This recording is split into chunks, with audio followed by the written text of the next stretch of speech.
Hello અને સ્વાગત છે. હું કુનલ છું ઈપીકે કેપિટલમાંથી. ઈપીકે કેપિટલમાં અમે પેઢીઓ માટે ધનનું નિર્માણ કરીએ છીએ. જો તમે ભારતમાં વર્તમાન નાણાકીય પરિસ્થિતિ પર નજર નાખો તો તમે અમારા નાકની નીચે એક વિશાળ ફેરફાર થઈ રહ્યો છે તે નોંધશો.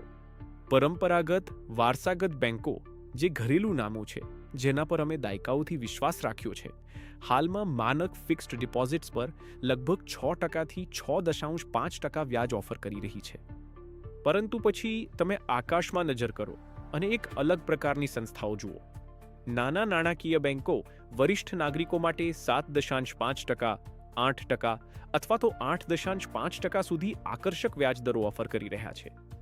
સ્વાભાવિક રીતે તમારી આંતરિક અવાજ પ્રશ્નો પૂછવા લાગશે. શું આ વધારાનો 2% વ્યાજ વળતર વધારવા માટે એક સુવર્ણ તક છે, અથવા તે એક છુપાયેલું નાણાકીય જાળ છે? તમારા પૈસા સુરક્ષિત છે કે નહીં તે સમજવા માટે પહેલા અમારે આ બાબતને સ્પષ્ટ કરવી પડશે કે એક નાનું ફાઇનાન્સ બેંક ખરેખર શું છે. નાના નાણાકીય બેન્કો સંપૂર્ણપણે બેન્કિંગ સંસ્થાઓ છે જે ભારતના રિઝર્વ બેંક દ્વારા બેન્કિંગ નિયમન અધિનિયમની કલમ 22 હેઠળ સીધા લાયસન્સ પ્રાપ્ત કરે છે. તેઓ એક અતિ કઠોર ચકાસણી પ્રક્રિયાથી પસાર થાય છે અને દેશના સૌથી મોટા બેન્કોની જેમ આરબીઆઈ તરફથી સમાન કઠોર નિયમો અને ઓડિટના વિષયમાં આવે છે. આરબીઆઈએ આ બેન્કોને એક સ્પષ્ટ ઉદ્દેશ્ય સાથે બનાવ્યું: નાણાકીય સમાવેશને પ્રોત્સાહન આપવું. તેમનો ઉદ્દેશ્ય નાના વ્યવસાયો, ખેડૂતો અને અયોગ્ય ક્ષેત્રને સેવાઓ પૂરી પાડવાનો છે. હવે એક બોનસ તરીકે મેં ઉચ્ચ નેટવર્થ એનઆરઆઈઝ માટે 7 ખર્ચાળ કરજાળાઓ પર એક વિગતવાર માર્ગદર્શિકા બનાવી છે. તમે તેને વર્ણનમાં આપેલા લિંક દ્વારા ડાઉનલોડ કરી શકો છો. જ્યારે ફિક્સ્ડ ડિપોઝિટની વાત આવે છે ત્યારે સૌથી મોટો ડર છે: જો બેંક બંધ થઈ જાય તો શું થાય? આનો જવાબ આપવા માટે અમે અંતિમ સુરક્ષા જાળવીને જોઈએ છીએ: ડીઆઈસીજીસી. ડીઆઈસીજીસી ભારતના રિઝર્વ બેંકની 100% સંપૂર્ણ માલિકીની સહાયક કંપની છે. આ ફ્રેમવર્ક હેઠળ દરેક જમા કરનારને કાયદેસર રીતે 5 લાખ રૂપિયા સુધીનું વીમો આપવામાં આવે છે. આ 5 લાખની મર્યાદા શું અર્થ રાખે છે તે સ્પષ્ટ કરીએ.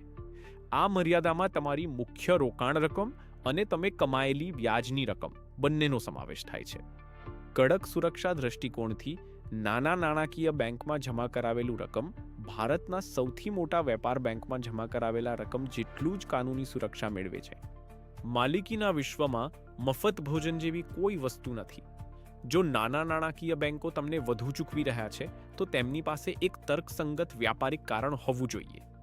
પરંપરાગત બેંકો પાસે હજારો શાખાઓ અને લાખો ગ્રાહકો છે. કારણ કે તેમના પાસે નીચા ખર્ચના મૂડીનો પ્રચુરતા છે, તેઓ તમારા જમા માટે લડવા જરૂર નથી. સ્મોલ ફાઇનાન્સ બેન્કો માઇક્રો ઉધારકોને લોન આપે છે, જેમણે વ્યાપાર લોન માટે 18% થી 24% ચૂકવવામાં આરામ અનુભવતા હોય છે. કારણ કે તેમનો માર્જિન વધુ છે, તેઓ તમને આ પાઈની એક ટુકડી આપી શકે છે. તેથી આ માઇક્રો લોન ઘણીવાર બિનસુરક્ષિત હોય છે. આર્થિક મંદી દરમિયાન ડિફોલ્ટ દર કોર્પોરેટ પોર્ટફોલિયોમાં કરતાં ઝડપથી વધવા લાગી શકે છે. આ મુખ્ય જોખમ છે. હવે જ્યારે આપણે જોખમો અને ઇનામો સમજ્યા છે, ત્યારે ચાલો રમતના વ્યાવસાયિક નિયમોને જોઈએ, જેથી તમે મહત્વપૂર્ણ ભૂલો ટાળી શકો. યાદ રાખો કે 5 લાખનો વીમા મર્યાદા દરેક જમા કરનાર દરેક બેંક માટે લાગુ પડે છે. જો તમે એક જ બેંકમાં 10 લાખનું રોકાણ કરો છો તો માત્ર 5 લાખ રૂપિયા સંપૂર્ણ રીતે સુરક્ષિત છે.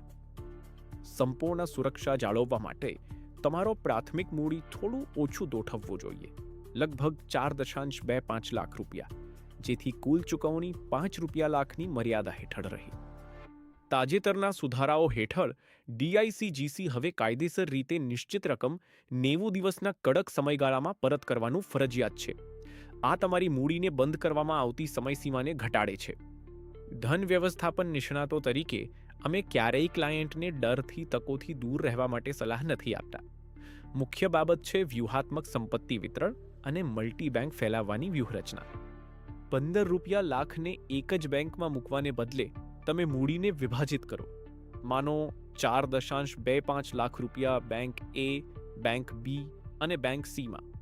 તમે 8% વ્યાજ મેળવો છો અને 0 નેટ ઢાંચાકીય જોખમ છે. સ્મોલ ફાઇનાન્સ બેંકની ફિક્સ્ડ ડિપોઝિટ્સ માર્કેટિંગની ચાલાકી નથી.